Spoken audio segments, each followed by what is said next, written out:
Good evening. From Tianjin, China, we bring you the images and the story of a moment that carries both ceremony and consequence.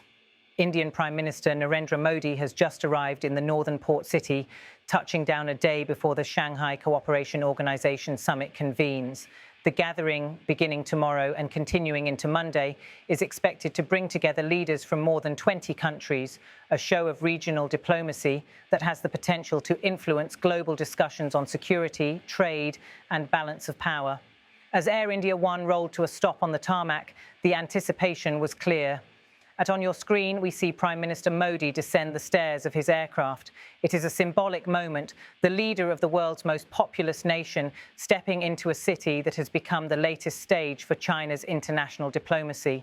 Each movement is deliberate, each image carefully curated, because in diplomacy, the smallest details can echo loudly. Modi is greeted by Chinese officials. This gesture is more than protocol. It is a reminder of the delicate relationship between India and China. The two Asian giants, bound by history, trade and rivalry, are meeting on Chinese soil at a time when cooperation is necessary, but trust remains fragile. The red carpet comes alive.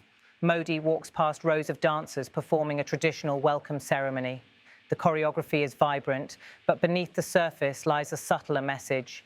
China is not just hosting, it is projecting its cultural power, its authority, and its ability to set the stage. Modi continues down the carpet, flanked by his hosts.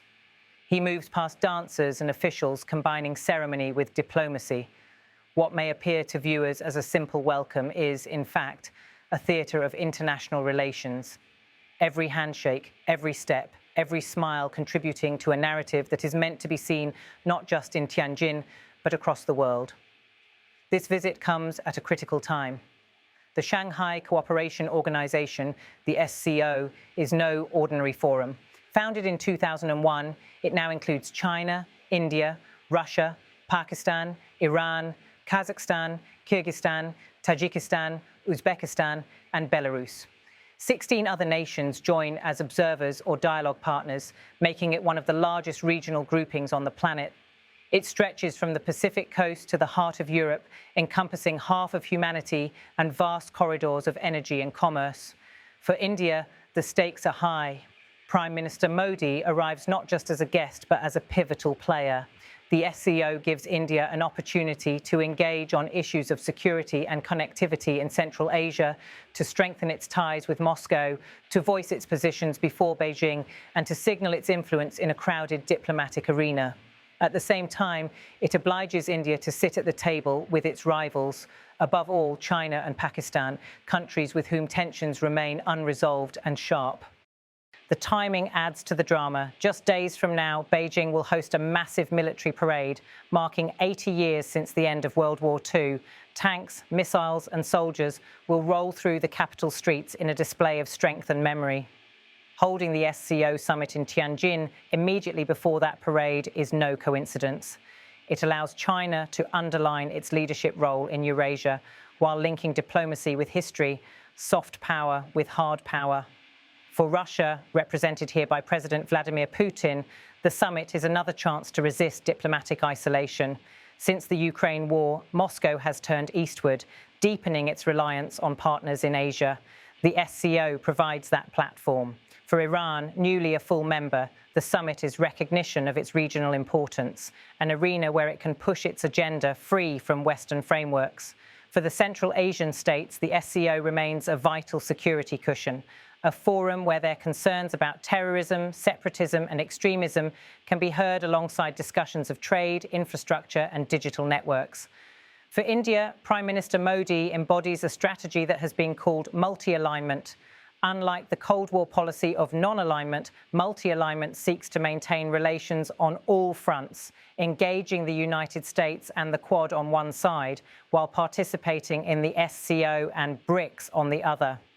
This allows India to play the role of a bridge, but it also places Modi in a delicate balancing act, walking a fine line between cooperation and competition with Beijing, between partnership and rivalry with Moscow, between dialogue and confrontation with Islamabad. As we watch Modi walk down the red carpet in Tianjin, we see more than images, we see signals. In international politics, optics matter as much as words. These images will be broadcast not only in India and China, but across the SCO's entire geography, from Tehran to Moscow, from Tashkent to Islamabad. They will be dissected by analysts, replayed by media, and remembered in the archives of diplomacy.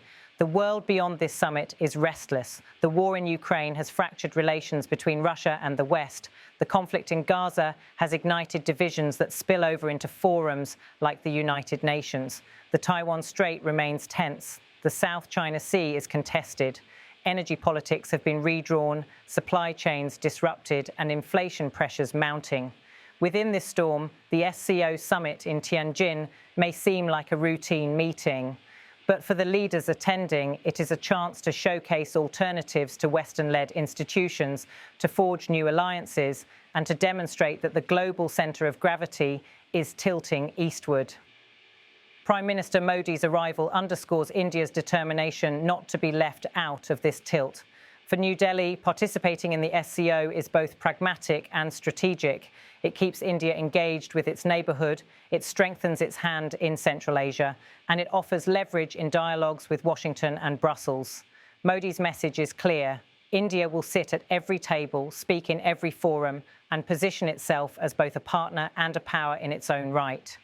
In the coming hours, Modi will join counterparts from China, Russia, Pakistan, Iran, and others for the summit's opening. Behind closed doors, discussions will range from counter-terrorism cooperation to trade routes, from energy pipelines to digital networks, from security coordination to the larger question of what role Eurasia should play in shaping the 21st century order. Some agreements may be signed, some declarations announced, but the real significance lies in the alignment of interests, the show of presence, and the theatre of diplomacy itself. As Tianjin hosts this meeting, the world watches closely.